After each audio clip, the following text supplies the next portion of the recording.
I'm LaRie. And I'm Nick B. Listen, we're just two single girls from the City of Roses discussing all things love, lust, and perception. And roses are a symbol of all things beautiful about love. But as you know, love can get a little dirty. So we're here to talk about it. Dirty Roses Podcast starts now. Hey, I'm LaRie. And I'm Nick B. And this is Dirty Roses Podcast. Season 5!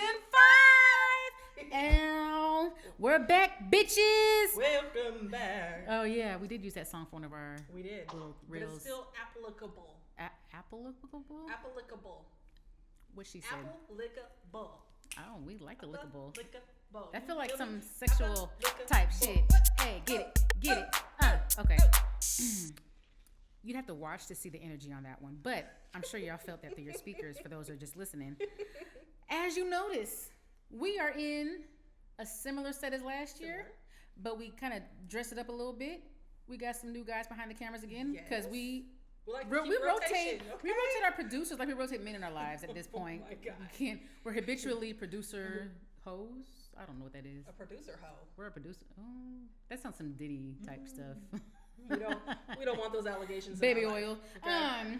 Anywho, we are back in the building. We've got our sets. We're doing good things. I need to stop moving away from my microphone because I feel myself doing it because I'm so excited to be back. But we are back in the space that is hosted and offered up to us by the Poetic Justice Foundation, which is this amazing organization that works on creating wealth in the Black community by teaching about investments, about property purchasing, about just like investing money overall and making sound money decisions and business decisions. And so they do a variety of like workshops and offerings and mentorship and other things, but you can check them out and read about the whole mission about how they do this through education, outreach, and action. But if you go to the poeticjusticefoundation.org, you can read all about their mission. You can read all about how to contact them and sign up. You can even see their minutes, because every 501c3 is supposed to share their minutes out from their meetings, and they have it on their website, which is really cool. It's very open, transparent. So, but they also need your help in donations. So if you want to donate to them, go to the website. They have a link for their Cash App, which is amazing because it offers the ability to help other community business owners and people do things and build their businesses. Yeah, give what you can. And put that you did it because of Dirty Roses Podcast. Give us a little judge, a little shout out there. Maybe they'll give us the space again. But we are so thankful for them. So we are in our space. Yes, we're back. We're doing our recap episode. We do every season, which is one of our funnest episodes. It is one of our favorites. We love it. One of our favorites. One of the best ways for you as a listener and viewer to catch up on anything you may have missed. I know sometimes it's easy to skip over an episode if the title doesn't sound like something that you might want to listen to, but trust me, every episode has something for everyone, and there are pieces that are funny, that are informal, informative, everything. I was just triggered because you tapped the table. I know, I'm doing it. It totally reminded me of our Toxic Love episode from season 1 where our guest, her brother, tapped the table so much the goddamn microphone fell off the table. Right, he tapped it all onto the floor. Anytime she taps the table, I start shivering. I should be channeling my inner brother. Okay, it's it's genetic, it's hereditary, can't help all those things. But anyways, so part of what we do is we talk about what's been new since last season personally. Oh, what's new? I'm dating. I feel like that's in the. The longing means she's lame. I feel like that's implied. Is it? I mean, it's soft dating. I can't even say that it's hardcore dating. You know what I mean? So porn. It is discussion. It's very pornographic dating is what's going on over here. My soft dating life consists of you trying to go out. I don't know. You try and go out. Yeah. When? I don't know. Broke my ankle. Oh. Was that a thing? Well, yeah. Like, have you ever had someone stand you up for a date because they maybe tore their Achilles? They died. I actually died today, so I can't go out with you. But let's revisit this conversation. But they didn't revisit the conversation. Realive myself. Once they realived themselves, they still didn't rebook. They still didn't rebook. But we still flirt. So that's why I say soft dating. You feel me? Like, we're not going anywhere. But we talk about it. We got plans. No action. What about you? We are going to dive into all of that this season. So we're going to find out about why men don't want to. It boils down to some communication, which you are going to hear about. Yes. But yeah, so I have been dating. Dating. That's a hard ing. That is a hard ing. I don't know why I did that. That sound came from your soul. It came from my soul. I've had a lot of failed dating. Why failed? Because I'm new to it, and that's just what we're like. Again, the podcast started because I was writing a book on all my friends that really fucked up dating stories, and now I am amidst the chapters in the book that still hasn't came out yet because I keep adding to it at this point. At this point, it's going to be a trilogy. Just start with with book 1, and then we'll add on additional books. So chapter 1, traveling for dates. Do you like that? Has that been working for you? Has it been exciting for you? Well, dating period hasn't been working for me. One, traveling for dates is an expensive no.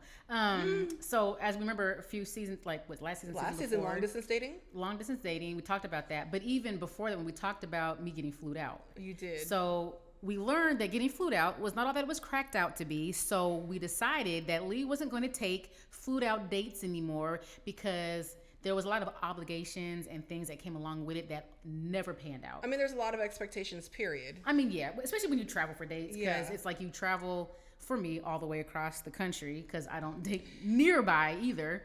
Do you ever feel like in flying out to meet someone that you just have to go extra hard and be extra? Like, do you feel like you can just be calm in yourself or you have to always be on? I think I calmed myself down. So first couple trips I got flued out, right? So I got flued out to various places, had dates, they went awry. That was me putting my trust in somebody else planning activities. That didn't go well. So then I ventured into, I'm going to find a way to get myself to the date and I'm going to plan it because I'm a planner, right? And I want men to feel seen and heard and all these things, and I want men to feel special. So I was like, okay, I'm going to take the initiative and I'm going to plan the dates. Still went awry. And then I decided to venture out where not necessarily use my own money. I had a credit, and I go, and I'm like, no expectation. I'm not planning shit. I'm not going to pay for it, but I got credits. Let them think that they're going to plan something, and it still goes awry. Right. So at this point, I don't know. You don't have the formula yet. I don't have the formula. I'm not going to say I'm not going to do it because I like fucking taking trips. Well, and I get to go on dates with her when my dates go bad. So PSA for anybody who would like to date Miss LaRie. You can date her anywhere in the DMV area, which would be DC, Maryland, or Virginia. Therefore, if your date does not pan out, she has a place to stay. I have a backup plan. And a backup date, which will be better than yours.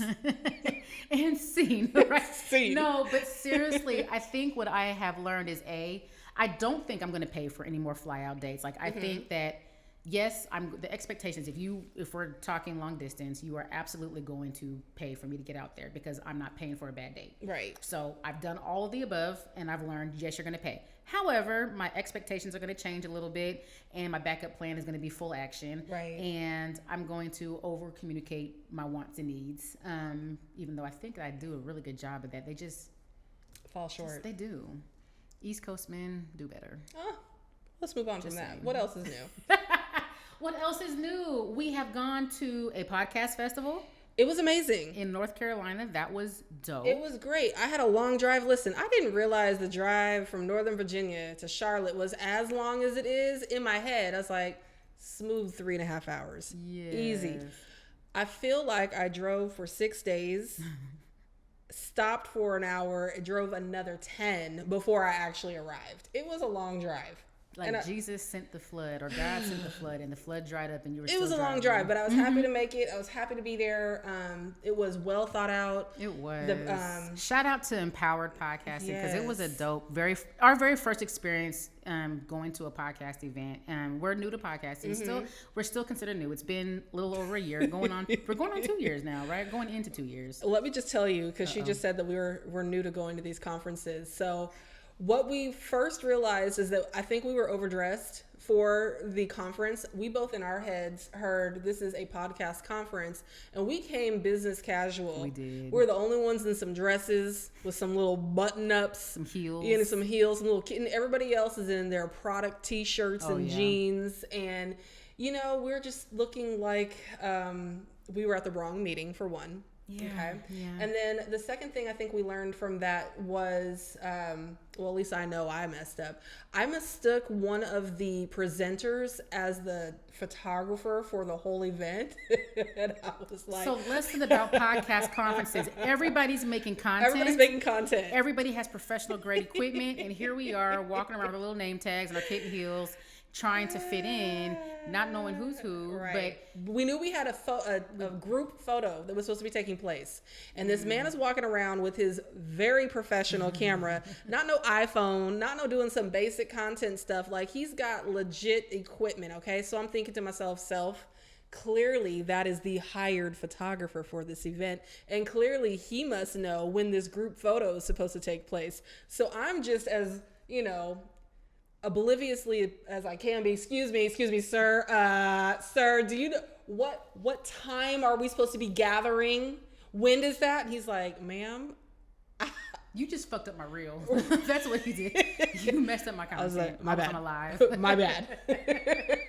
But no, it was an absolutely fun event. We learned a whole lot. We absolutely have plans on going to another one very soon. So we are super excited to do this networking, get out there, learn more, do what we're doing now, but do it even better. So in fact, season, are we able to say where we're going for our next event? We're going to Afros and Audios, and we're actually going to be participating as volunteers. So maybe by the time that this airs, we'll already have gone, but we are absolutely excited. It's going to be in Baltimore. The people that are putting this event on are amazing. We've heard this is one of the it places to go for podcasters. Yeah. So we're gonna learn a lot. We're gonna be in the mix. We're volunteering. We're helping out. We're gonna get to meet people and network and learn and do all these fun things. So we're super excited. Yes. It's gonna just make every season get better. So we're excited about that. Features. So number 16 on the list of 70 most inappropriate podcasts. Listen. Okay. Bitches. We getting recognized, ho. Okay. Ask about us. All the times that we yelled dicks, vaginas, and balls. And cream of the crotch. All of that got us listed as number 16 on a list of 70. So you can go to, what was it? I said feedspot.com, and they had the list. Now you can go to either of our social media pages, and we have the links. You can go to the Dirty Roses page. We have a link, but we absolutely were featured on feedspot.com. Shout out to them, because that was we didn't even have to ask. They reached out to us, which means y'all are listening. Thank you for listening. Y'all get our algorithm up. You know what I'm saying? F them people that try to shadow ban us or whatever else. And thank you to all our guests for being on par with all of our crazy language and content. We appreciate you too. Because without y'all, we couldn't say dicks and therapy. We couldn't say that. Yeah, all of that. So so this has been fun. So again, feedspot.com, check them out. We both got highlighted in Shout Out Atlanta. Yes. So our season 1 guest, Miss Charlize Shadowbox Harris, thank you for nominating me. Yes. So I got nominated, did an interview. You get to nominate other people. So of course I nominated my co-host. So we both were featured in Shout Out Atlanta, which is a sub magazine or virtual magazine. It's a virtual online magazine of Voyage ATL, which is a big thing. So they highlight small businesses. They highlight change makers, the shakers, the movers, the doers, all over the U.S. So it's not just in Atlanta, but it's a big publication online to be featured in. So we both got shouted out. It's a great way to highlight us, what we do, not only in our communities, but also on the podcast. Anything and everything that's related to what's kind of helped shape who we are. So it was an absolute honor to be featured. So look at us, we getting featured. And back in season 2, we were on Coin 6 News, which is our local CBS station here. So that link is on our. I mean, we got links. We got hella links. We famous. Listen, they know us. Listen. But so those are some highlights of our past year. Dating faux pas or no pause. First of all, I got pause. I got Smokey. You got cats. Okay, Smokey, and shout out Smokey and Rosie. What up, booze? I'll be home to see you soon. Why she's still single? If you don't like cats, you don't like her, because she likes her cats better than she likes you. I do. We went to Wine on the Water in Baltimore. So much fun. We are so excited to go back because we had a ball. Yes. Okay, let me tell you. First of all, the weather in September is just perfect. Okay. Listen. On the water, there were at least 4 to 5 local Black-owned vendors. I believe everybody was Black-owned. Yeah. I know for sure they were local. Wineries. Yes. So they had I think it was like 5 wineries that had a whole plethora of different wines. You got to get free tastings from every single winery of all the wines that they had available, and then you had the option to buy. So we bought quite a few bottles. We bought some bottles. We were drunk. I was really drunk. If y'all saw our live, if you saw the real, she was just tongue out. That's how you know. That's how you know I'm drunk. If you see my videos, once I think a guy that I was talking to pointed this out, that he's like, "Oh, there goes that tongue." There goes that tongue. I was like, "Yeah." Right. And my tongue is short, which is really sad. It's really sad. No, but it was great. No, the drinks were on par. The food was amazing. The cigar. They had a little cigar station. So if you're into cigars, like I am, I know Leigh is too. They had great vendors for cigars. They had a little hookah lounge set up. On stage, they had multiple DJs and highlighted guest bands. It was a vibe. It was a whole fucking vibe. So we actually got a tent. So I heard about the event. I told Nick B, and Nick B rounded up 6 additional people. So we got 8 people with our tent. I have friends. Hey, friends, my new friends. What up, Four Corners? But it was fun. There was lots of, I think there was about 3,000 people that showed up. There was tons of VIP tents. But we absolutely are making this an annual thing now. So if anybody wants to go to Baltimore with us in September of next year, hit us up. We will host. It'll be a whole. Okay. We got the girls. We got the girls gifts. We have shirts we'll show them later on this season. It was nice. So, anyways, and the guy who put the event on. He's actually going to be a guest. Yes. Yes. So we're going to be welcoming Uncle E, who put on the event. He'll be a guest later on. He's got a great show. You guys are going to want to listen into that one. He gives some great inside thoughts. I'll leave it there so you can make sure you tune in to hear what those thoughts are. But we'll name the title in a second. Yeah. So, anything else that you want to share before we dip and dive into our recap of last season? No, I think we covered everything. We did. Okay. Well, let's dive. Let's do it. Let's see. Oh. What? I do have one thing that I didn't add. What? I have a stalker. She does. Okay, so that's a new development. So can you tell me a little bit about your stalker? So my stalker was from a flued out trip. This is why she has a stalker, because evidently she's good company. She is an overachiever. Bitch. No complaints. Yeah, so I absolutely came home one day to flowers on my doorstep. So beautiful. They were very nice. So with thoughtful. balloons. So flowers sweet. and balloons. Was that there a said, little card? Thinking of you. Thinking of you. The balloons said thinking of you. The Leave card. the catch. What's the catch? The catch was I never gave the man my address. Okay, that's some straight stalker shit. If you're listening, because I know you listen, stalker shit. Don't do that. If you don't have the girl's Addie, don't send her things. Just so to be fair, if I like you in that way, absolutely send me stuff. If I didn't give you my address, okay, you're right. Don't send me shit. I'm toxic. But I wholeheartedly have given all of my friends his information in case I come up missing. So you heard it here first. If I come up missing. Which is a great segue into another episode that we've got coming up. We're already talking about episodes coming up, and we haven't talked about recap the ones we did. Let's recap last season. Yes, let's get to it. We had a recap episode. To recap, we had a recap. So we're not going to talk about the recap episode. Got to listen to it. But we had, so our next episode was I'm a Survivor, which was with Yolanda Merriweather and Kenyatta Trice. Yes. Who were both DV survivors, but they were hosting an event and they wanted to come on the show and talk about it. So we were like, that's actually, we've never tapped on that subject. It was a very tough subject to get through. It was. With some very hard stories. It was. It could have been very triggering. So that may have been an episode you missed if that was a title that you read and you were like, you know what, I can't.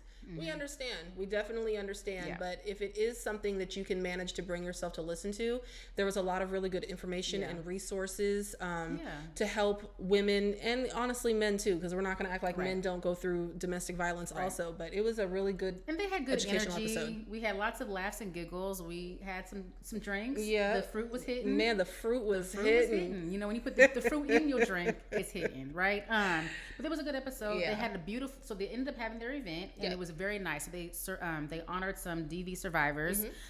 They got them fitted with clothes, makeovers, gifts. They had a nice brunch.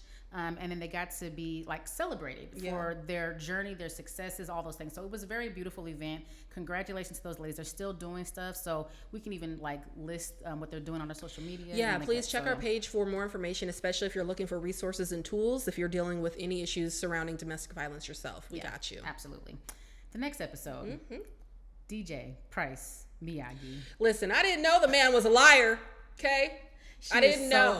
I didn't know. She's so hurt. Listen. He is absolutely a content creator. I'm being a silly. Shit starter. He is absolutely going to say some stuff to get y'all like, what the fuck? Right. We talked about the list. We talked about the list, and we also talked about how he liked to have bald-headed naked sex at his house. You said it, not me, sir. So he also said that hoes give the best dating advice. They did. He did say that. He said first dates are at his house.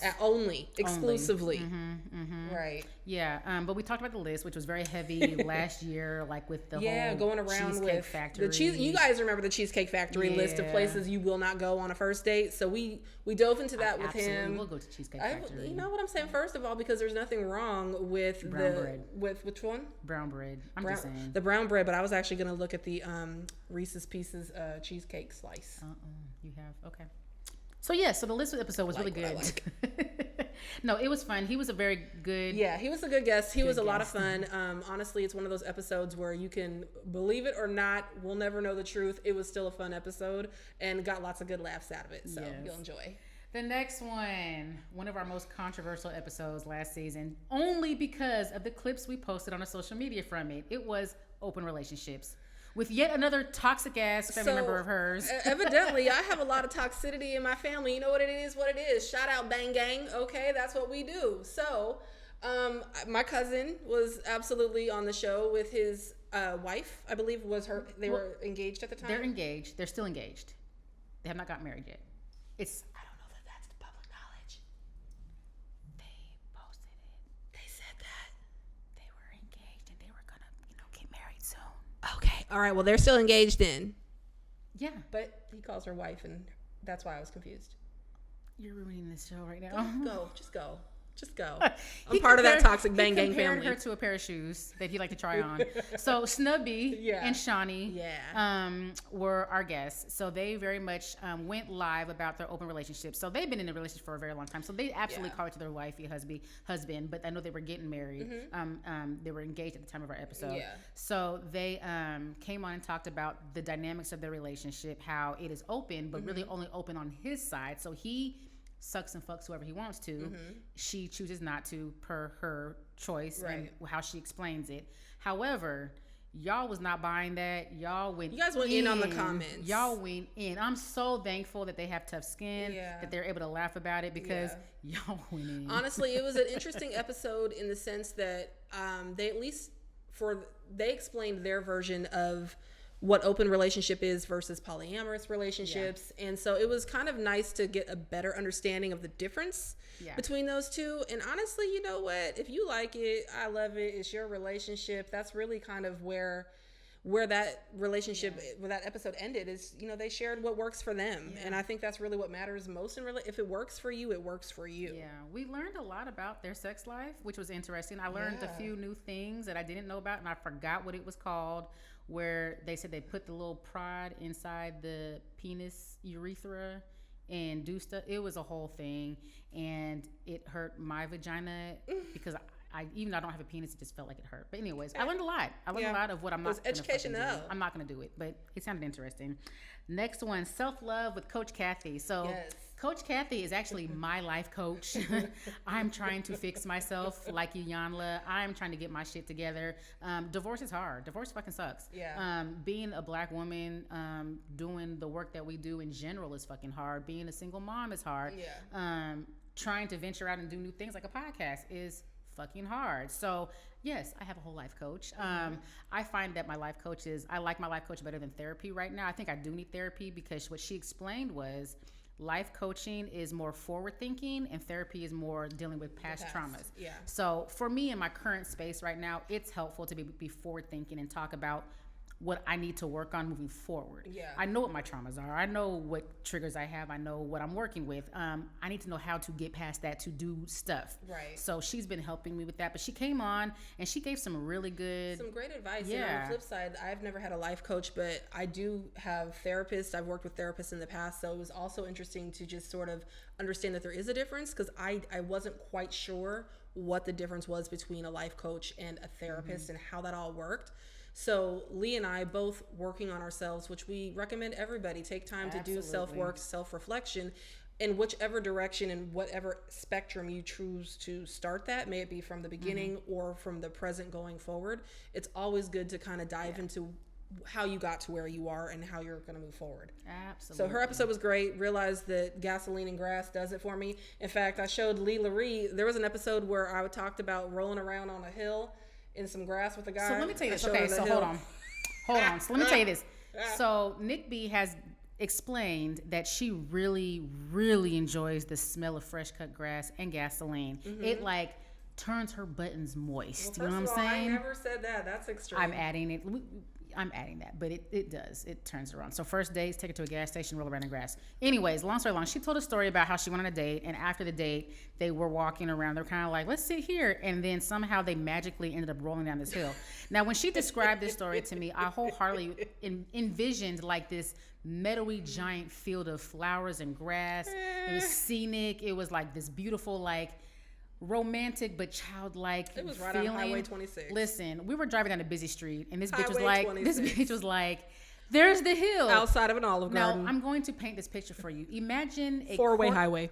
Imagine a corporate like promenade, like building where there's like multiple business offices. They have like the fountain out front. They have the grass that leads to the parking lot. She absolutely pointed to the grassy knoll that led to the parking lot in front of the fountain that shoots up in front of the door to the business complex. I can't help it that the grass was greener on that side of the hill. I mean, it just was. So the grass was greener.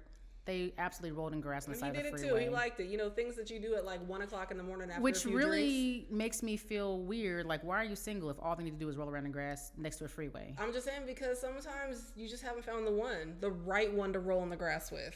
I'm looking. If you that man, I'm going to drop my Instagram info just at the end of this. Sprinkle her with some gasoline and roll down the hill. It works.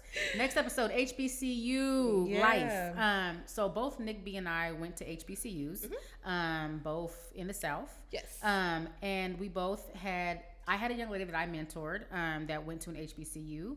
You have a cousin who is your cousin, but she also, you mentor her. You know what I'm saying? Yeah. Like you're a big cousin, a big sister, big mentor. So we actually had a chance to invite them back because it was during the holidays. So they were home. So they had finished their first semester in school. And we really wanted to find out how they were doing. Check up on them. You know, this is their first time. Well, not for both, but they're both away from home. Yeah. My cousin, it was her first semester in school, so it's an adjustment. It's a change, not only just from coastlines and cultures, but finally being an adult without having an adult say you need to pick up your room or make sure you're studying, but that it's on you to manage your success and checking in to see how they're doing. Yeah, and it was nice. So it was your cousin's first semester. It was the young lady who I mentored. It was like her second year. Yeah. And it was just fun, because we got to reminisce about our college life, talked about a lot of stories, frat parties, dating, things that happened, and we got to hear how it's changed. Like, it's been decades, which I'm aging ourselves, but it's been a while since we've been in college, and it was nice to hear that things were somewhat the same, which was a good foundation for what HBCU life is like anyways, but also to hear their perspectives of what's going on and just to check in with our girls. It was fun. It was a good episode. I love them. The next one, Hot Topics. So we just discussed. Hot Topics is one of my favorites, actually. We talked about some good stuff. We did. We dove into a couple things that, I don't know if you pay attention to many reels or things that are going on just on Instagram or Facebook or wherever they may be, where it's talking about things that are trending. May that be BBLs, or may that be women proposing to men, or the size matter. Well, listen, we talked about it all and in great depth. Emphasis on the TH. On the TH. You'll hear that TH come through this season, okay? Yeah. But it was a great episode just to kind of break down our thoughts on some of the things that we've seen and give our opinions, and it was fun per usual. We learned a lot about what we prefer. Oh yeah, we have some strong preferences on this show, and to the left of me, maybe you're right depending on how you're looking at it, but this one here, size matters. Absolutely. She doesn't care if she likes you. She doesn't care if she loves you. Size matters, and you will be eliminated if your size doesn't meet the qualifications. Listen, all I'm saying is, and we talked about this on sexual compatibility from season 1 or 2. I forget. I think it was. Anyways, on that episode, it talks about no matter how much you like a person, if you're not sexually compatible, there's going to be an aspect of you that is not going to be in the relationship, and that also leads to venturing out. Like for a lot of people, I've got to be compatible with you in all areas. So if we're vibing and we're feeling each other and it's a great conversation and we have fun together, and you don't measure up, then we're really good friends. And to be clear, by measure up, she needs bolo, okay? You can't just be average guy. You sound like I have no walls at this point. You make it sound like I have at this point, you like we're throwing hot dogs in hallways, bitch. You made it sound like. Meanwhile, this one will take mean nothing to you. She'll take a roll of pennies at this point. I said I do not like clickety clacks. I made it very clear that she wants to bump vaginas with her nigga. Okay. And if you have a micro penis, that's kind of on the lines of lesbian sex. I don't want it because that's not what my preference is. So no. Listen, Young and May holla at me. I mean, I'll be a pillow princess. Next episode. I actually love this next episode. Loving Music with Mighty. Yeah. I love Mighty. So okay. He's just a ball of energy, first of all. A little ball of energy. We love him. So to give a little backstory, I was in radio, and so when I moved back home, I was doing a show at Mount Hood Community College. I had a radio station out there, so I was doing my own show, and I did highlights of local rappers. So a guy that worked at the college came to the studio when I was there one day and was like, "Hey, I've got this guy. He's about to be on BET. He's doing this whole little documentary, The Road to BET. He's like, you got to play his music." So I played it. This was back like, I'm talking about 2009, maybe 2010. Okay. But I absolutely played his music. I liked it. I followed him. I added him on social media once I found him, and I just kind of followed his career that way. Yeah. We knew of each other just from social media. We ran into each other. We spoke in public places, but it was never really like a connection of like, I know you, you know me. We rocking whatever, right? But I absolutely supported his music. And then I learned more about him, about doing his Laced Up PDX, where he's giving kids shoes and families like clothes and back to school supplies and all kinds of things.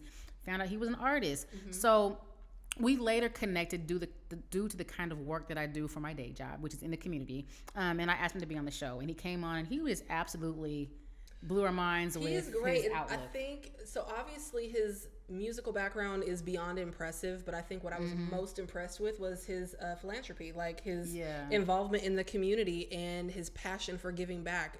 It shines, okay? And he's able to highlight his music through his passion of also giving back. He's a dope guy. Check out his episode if you haven't already. He's got a story. So It's Mighty, at It's Mighty on social media. Just with a Z. But we'll tag him because we love Mighty.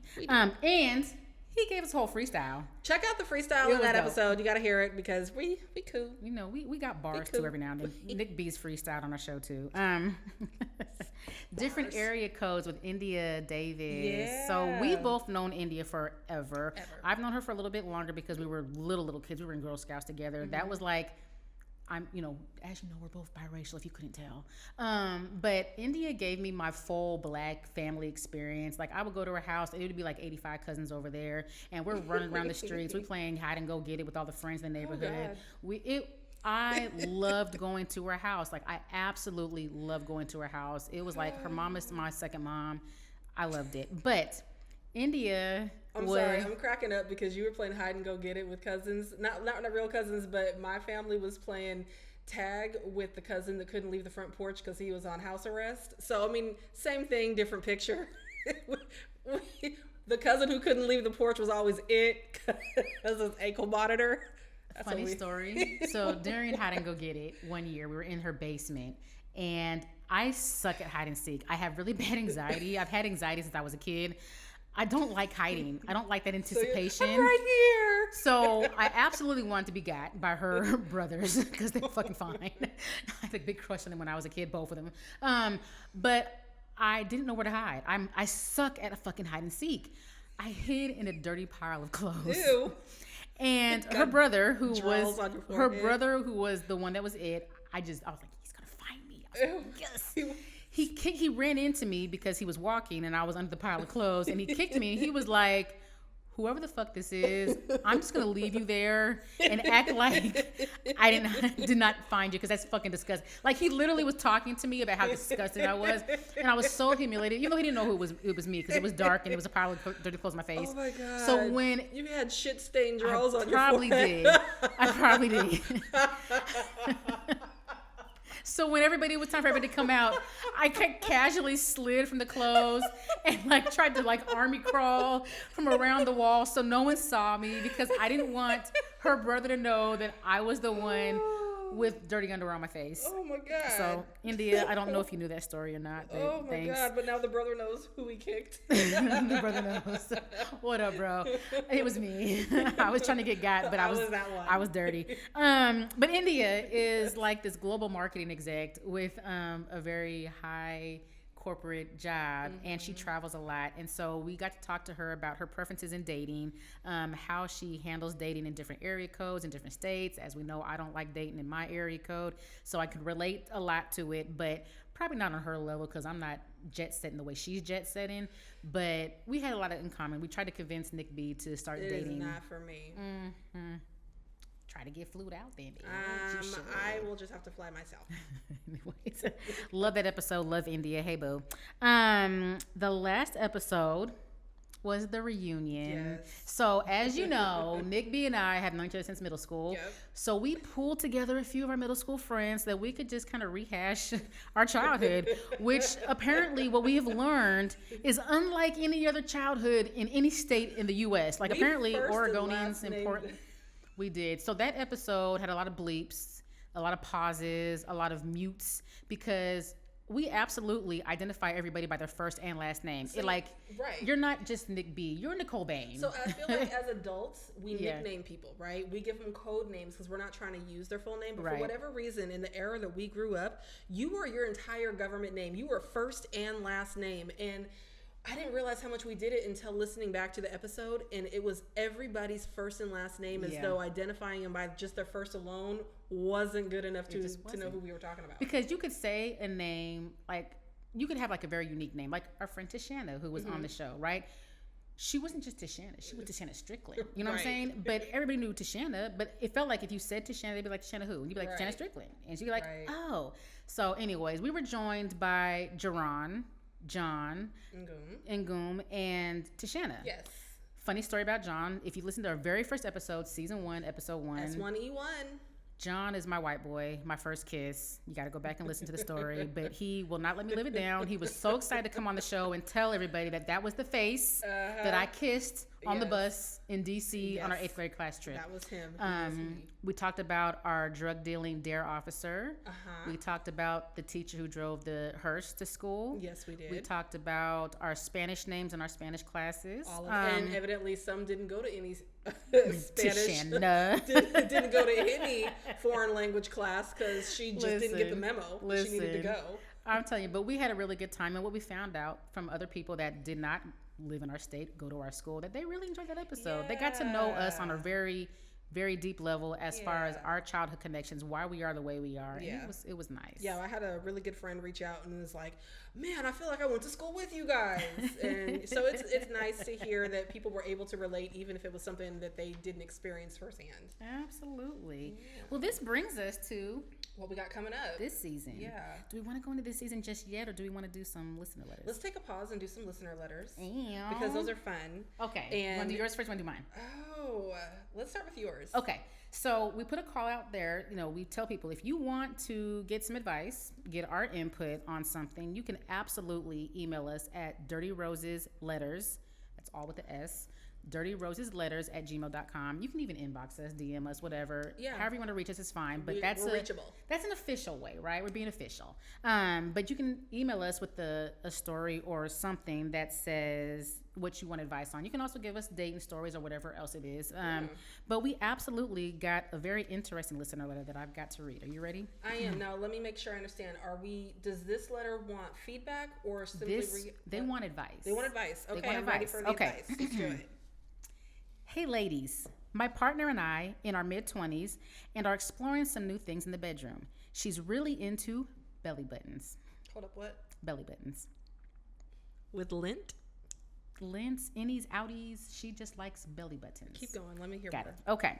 Especially mine, because it's an outie. If that shit was in, she ain't with it. I feel like she probably would be. Okay, we're going to continue. It's an outie.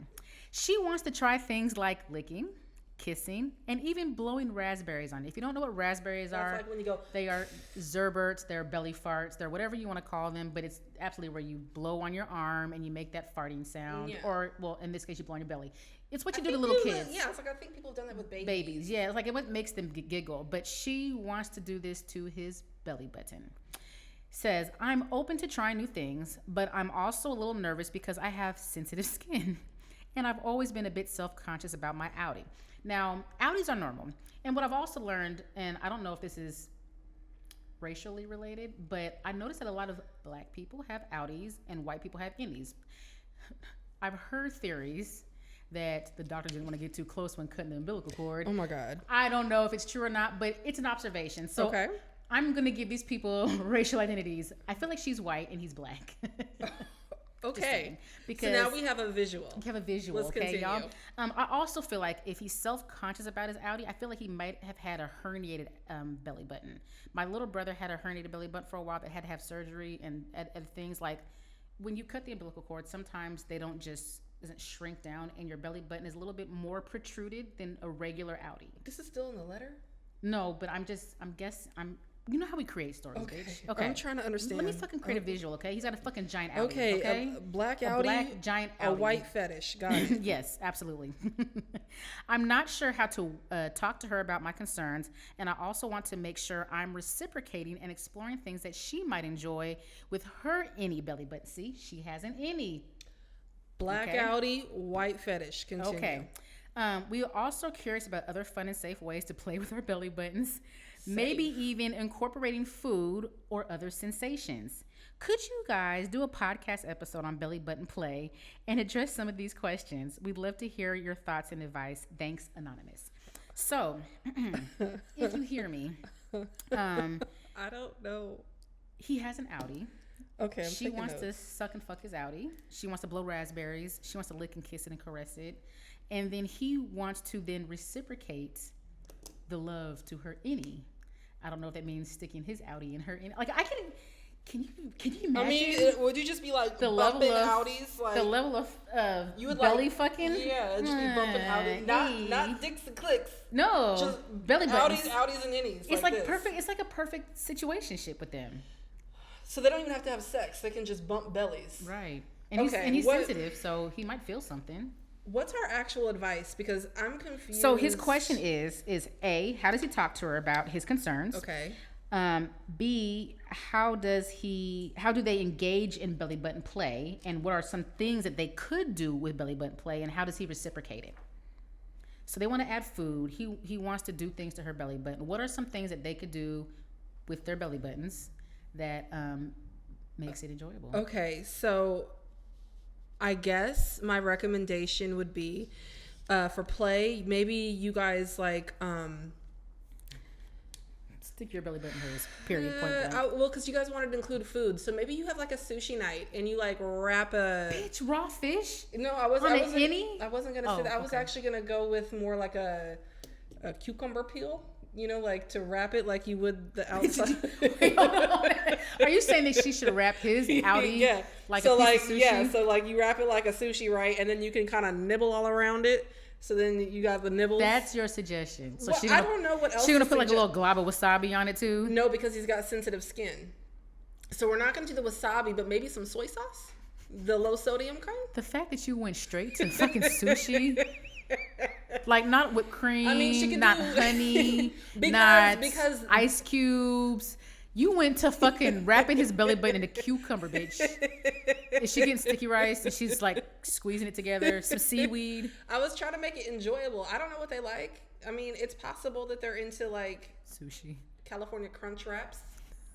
Anything is possible. Let's just be real. Sprinkle some tempura crunch. Some tempura on top, and then Okay. do like this, you know, like when you kind of I feel like this is something that you do with your cats. I'm just being honest. God, ew. I'm just being honest. There will be no cat play, no bestiality. That's gross. Because that was your first thought. We're talking about belly buttons. I don't even know how we approach this without it being a little different. It could be anything. Like you could drizzle honey on the belly button. You could little licky lick around the belly button. You could I would not say put whipped cream inside. I would not put food inside her belly button because anything inside of a closed crevice has room for disgustingness to happen. Like you might not get it all out. You definitely need a bath afterwards. But you absolutely could put some Pop Rocks on that bitch. Like, okay, so we can put Pop Rocks but not tempura? Yes, because people put Pop Rocks in suck dicks. Like, yes. But that's gonna crackle the belly button. That's sensitive. Okay. It's sensitive. So now you're lighting it on fire with Pop Rocks. Listen. Okay, let's try to be more serious because you clearly get some sweet food play. Get some things that are gentle to the skin. So honey's always good because honey is not bad for the skin. My suggestion is maybe some flavored petroleums, something that's actually meant. Ooh, remember that back in the day, the motion lotions that were flavored? I do. Ooh, they used to have like strawberry. But not the heated ones. No, but I liked the heated ones. But for him, no. He's got sensitive skin. So we would say fun flavored. I'd say take your girl to a sex shop. Are we sure that this is a guy and a girl? Did they say that, or is it two girls? Maybe one has an outie, one has an innie. I can't remember. At this point, it doesn't even matter. Take your partner maybe to a sex shop. Maybe shop for some different lubes that have different flavors. That way, we know it's going to be safe for your skin. That it's meant to be edible or licked, kissed, all those things. And then just be really honest and transparent that if there's something you actually don't want to have happen with your belly button, like if she starts. No, I don't. Tell her to cut the shit out. You feel me? Like, don't ever do that if you don't like that. That sounds like a plan. Okay. I love it. All right. That was some advice for you. Hope that helped with anybody who has belly button stories. You have a dating story that was submitted. So, yes. So, this one, I'm looking more for your reaction, and I'm looking to find out if this is something you would ever do or find interesting. Or whatever, but basically this listener wanted to share a situation that they found themselves in. It goes as follows. I previously used a site called FetLife, which was meant for those interested in fetish living, events, and opportunities. I connected with a guy online, and we decided to meet at a BDSM event at a restaurant and do body painting. I went with a girlfriend of mine just to be safe. Arrived at the location, and there was a bit of everything going on. The guy, let's call him John. He looked exactly like his pictures, and I was excited for the date. John bought all of the supplies for the body painting. We sensually painted my friend together, and then I signaled for her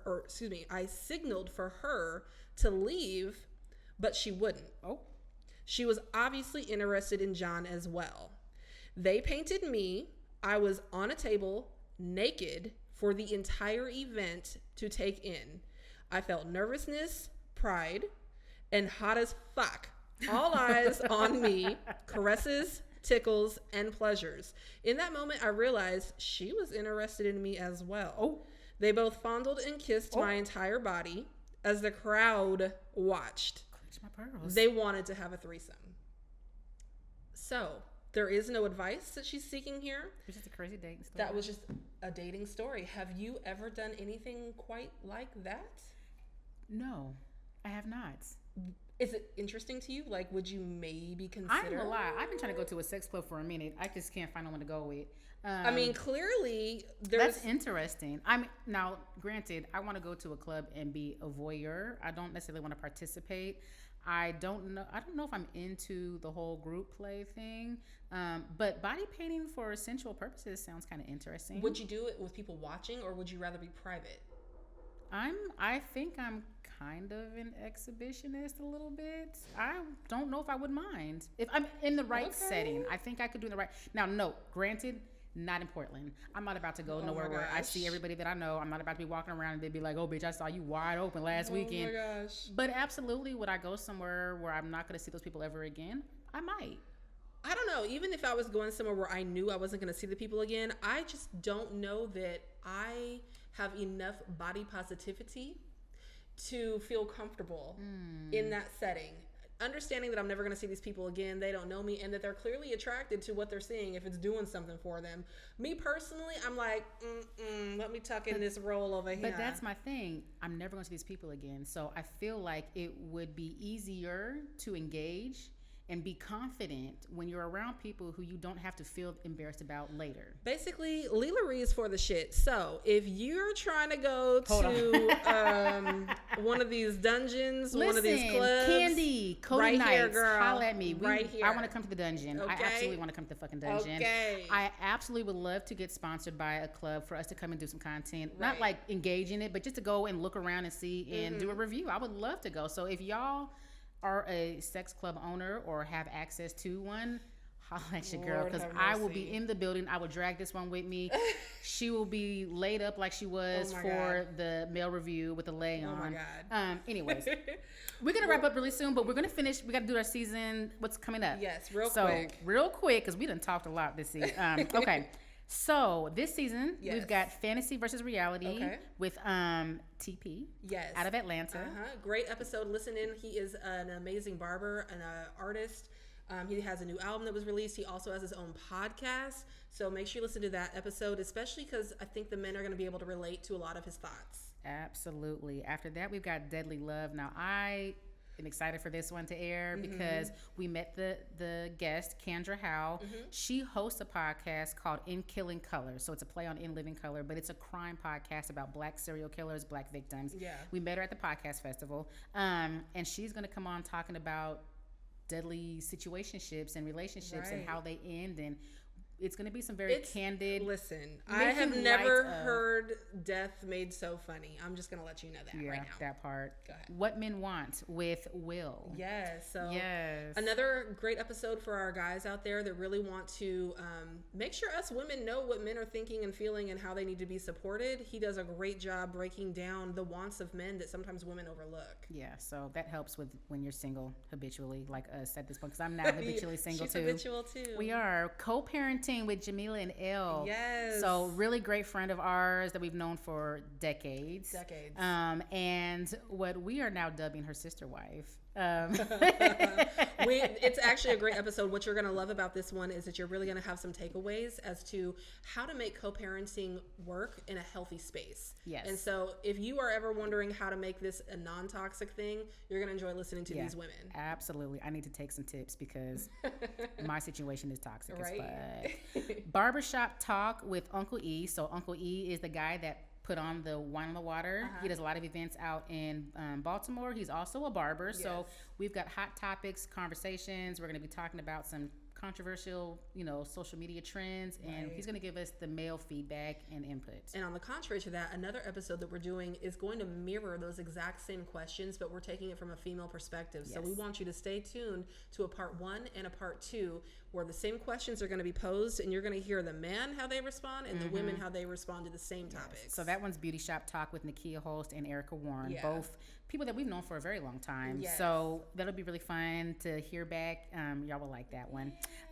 Winning Together with Dominic Lawson and Kendall Lawson, who are a married couple. We also met them at the podcast festival. Straight they networking. Both host their own podcast. So Dominic hosts Black is America. Kendall Lawson hosts The B Word. And so very amazing sound engineering. Their podcasts are super dope. It's like listening to books. Yeah. But they work very closely together. They're married. They have a family. They have kids. They do all their stuff together. They go to speaking engagements. They create these shows together. Yep. They have their own business about education and other things. So they're kind of mentoring us a little bit. So we love them. Dope. We love that. We love them. Yes. Stress and Love Burnout with Cassandra Dunbar. Again, another podcast host. We're excited. We are dipping into podcasting networking, okay? Her podcast is Be Well Sis. So it's going to be talking about how stress and burnout impact your relationships, personal and professional, but also how to deal with it, how to overcome it, and all those things. I'm excited for y'all to hear that because, again, we talked about us being better.